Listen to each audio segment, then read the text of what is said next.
Today, we're demystifying a term that often sparks both curiosity and concern: radiation.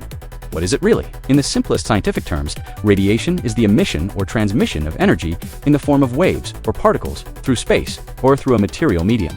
This encompasses a vast spectrum, from the light we see to the radio waves that carry our favorite songs.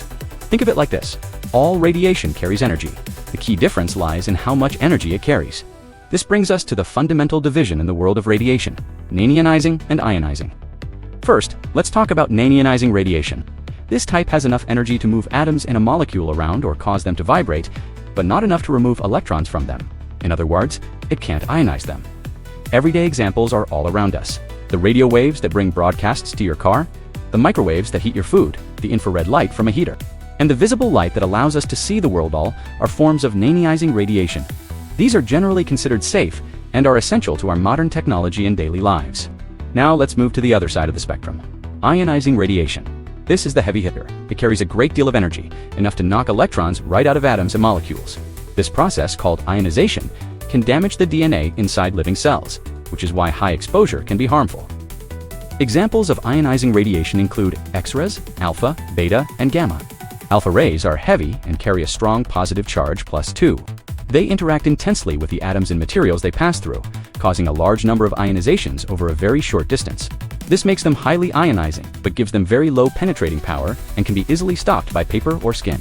Beta rays are much lighter high-energy electrons or positrons and carry a single negative or positive charge, 1 or +1. They are less massive and interact less intensely than alpha particles, meaning they cause fewer ionizations per unit of distance traveled. But they can penetrate further into materials, including skin or thin metal. X-rays have no mass because they are a bundle of photons or light. So they have high penetrating power and can pass through the body, requiring dense shielding like lead or concrete for protection. They are used in medical imaging to see inside our bodies, but in a controlled way because they can damage the tissue. Gamma rays are also bundles of pure energy called photons. These rays have extremely high penetrating power because they have no charge and no mass. They can travel great distances and pass easily through the human body. They are best stopped by thick, dense materials like lead or concrete. Gamma rays are used in cancer therapy to target and destroy malignant cells in a controlled environment. But high exposure of it is deadly and can cause damage of the DNA. We also find radiation in cosmic rays from space and naturally occurring radioactive materials in the Earth's crust, like uranium. So, radiation isn't a single scary entity. It usually depends on the exposure and the spectrum of lights. It's a broad scientific concept, a fundamental force of the universe with two very different faces. So, from the gentle warmth of the sun to the powerful tools of modern science, radiation is everywhere.